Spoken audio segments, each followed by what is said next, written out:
On revient sur, bien sûr, la seconde partie de Mars Attack, numéro 201, avec Maître Blade, qui déjà griffonne sur le papier, prépare déjà une caricature. J'espère que c'est pas moi que vous caricaturez.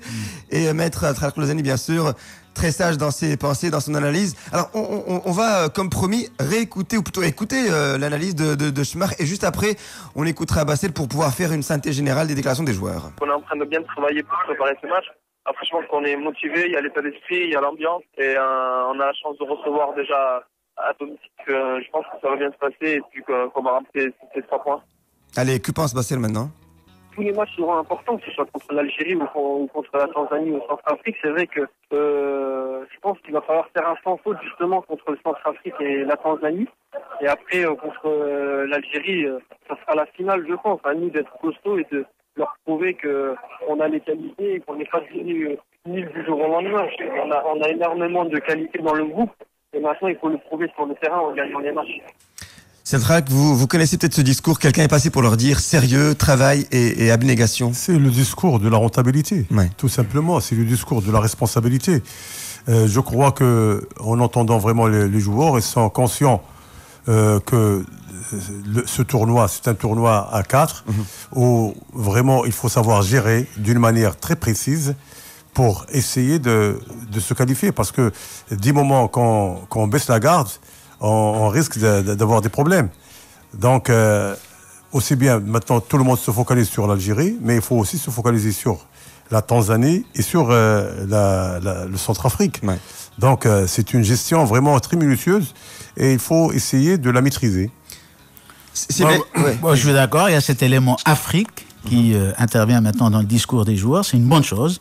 On commence à respecter l'Afrique, mais il ne faut pas craindre l'adversaire. Ouais. C'est ça, il ne faut pas tomber dans le revers. Pendant très longtemps, malheureusement, on n'a pas tenu compte de l'adversaire pour le découvrir, pour le superviser. Qui, en équipe du Maroc, a supervisé la Centrafrique? On voudrait bien savoir. Qu'est-ce qui a été fait peut-être Gareth. Par contre, Accorsi, lui, a vu le Maroc, a suivi, de par son statut d'ancien entraîneur de Jdida, et 4 matchs à Stade. Ouais. Ça n'a pas été lent, mais quand même, il est passé par Jdida. On lui doit Riahi, attention. Ouais. La prospection, et Riahi le déclare lui-même d'ailleurs. Alors, lui, il a fait ce travail. Est-ce que c'est un plus pour une équipe, point d'interrogation qu'on connaît très mal? Je ne sais pas, mais il y a cet aspect-là, ce volet-là, dont il faudrait prendre compte au moment opportun. Si vous allez en parler tout à l'heure, il faut gagner et avec beaucoup de buts, parce que l'Algérie joue la Tanzanie vendredi, les Algériens jouent vendredi, et ça va se jouer bien sûr, au goal average. On le sait que beaucoup de groupes se jouent au goal average. On a perdu plusieurs qualifications à cause du goal average. Il ne faut rien laisser de côté. Ouais. Il faut vraiment tout maîtriser, tout gérer, tout vraiment étaler. Et je crois que à chaque fois qu'on a l'occasion de marquer le plus de buts, il faut le marquer. Il ne faut pas partir de Forjao et tout ce qui vraiment s'ensuit. Il faut essayer de marquer le but. Et c'est la seule différence qu'on puisse vraiment atteindre, parce qu'on risque aussi d'être en égalité avec l'Algérie. Et à ce moment-là, c'est le nombre de buts marqués et le nombre de buts encaissés qui vont faire la différence.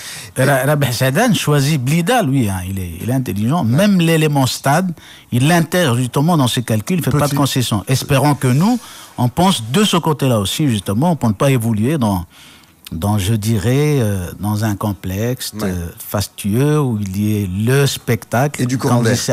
La forja, n'est-ce pas? Ouais. Il faut tenir compte justement de ça aussi.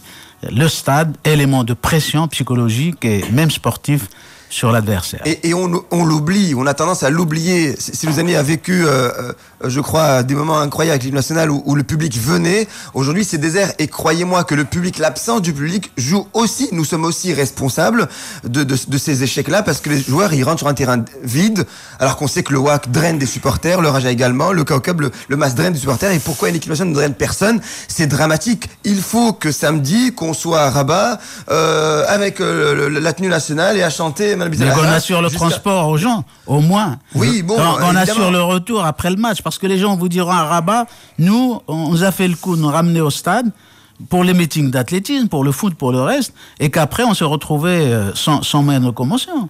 Mais c'est attendez, que les gens se débrouillent, on se débrouille tous comme on peut, enfin, il y a des moyens de transport. Mais le foot, vous le savez, le public du foot, il se débrouille, il vient à pied. Ben, on va à pied, enfin, il y a tout Rabat, le stade de Rabat, je suis d'accord avec vous.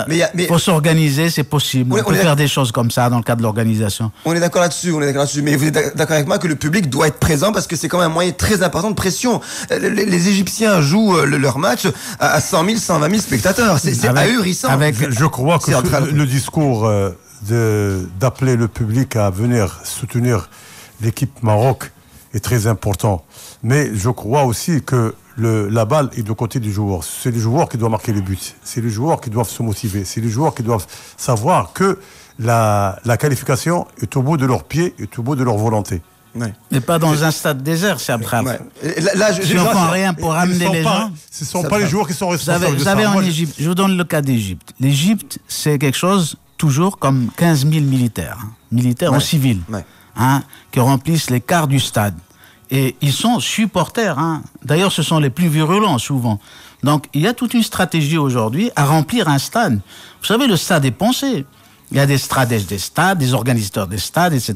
Nous, on n'a pas encore, malheureusement, cette formation, cette spécialité.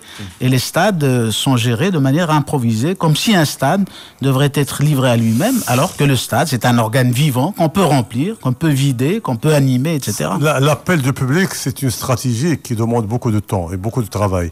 Nous, maintenant, nous sommes à la veille d'une qualification de la Coupe d'Afrique. Donc, mon discours va vers la motivation du joueur, vers la responsabilité du joueur et vers vraiment c'est normal. Un groupe. C'est normal, vous êtes coach. Oui, non, mais... Regardez que de ce côté-là. Vous avez raison, mais je ne comprends pas une chose. Pourquoi, lorsque les clubs perdent, ils ne perdent pas leurs supporters? Et pourquoi l'équipe du Maroc, lorsqu'elle ne gagne pas, justement, il n'y a plus personne dans le stade? C'est quand même ahurissant. Est-ce qu'il y a plus d'amour pour le club que pour la nation?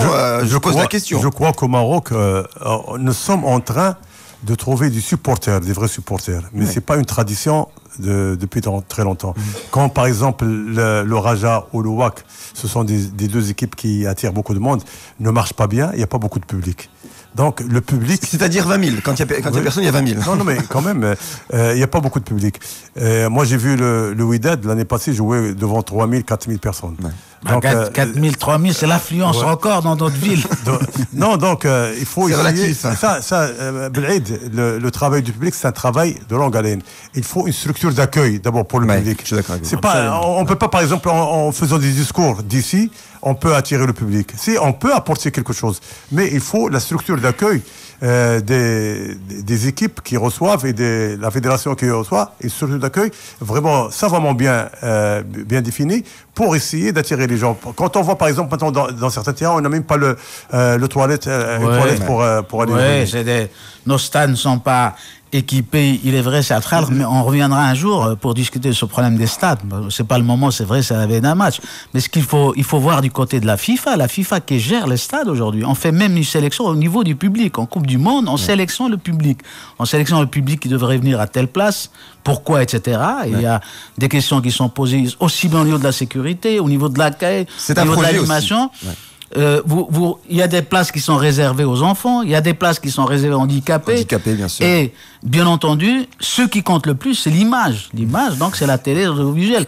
Donc, les stades sont gérés comme ça. Et derrière, il y a tout un savoir, il y a des compétences. Est-ce qu'on a, nous, ces compétences, ce savoir? Moi, je ne crois pas pour le moment. On n'a pas encore formé de stadiers, on n'a pas encore formé de gens destinés à gérer véritablement. On n'a pas de café dans le stade. Si on a même envie de prendre un verre d'eau, on n'a rien. Ou un café ou un thé, il n'y a pas où le prendre. On n'a rien qui réponde aux conditions d'un véritable spectacle footballistique. Écoutez, le stade fera partie d'un projet, et le projet, justement, on va en parler, le projet de l'équipe nationale. Radio Mars, toute la passion du live. Il est 10h14 sur Radio Mars, vous écoutez avec nous, et j'ai envie de dire, on attaque sur Mars, puisqu'on est sur Mars Attaque, bien sûr.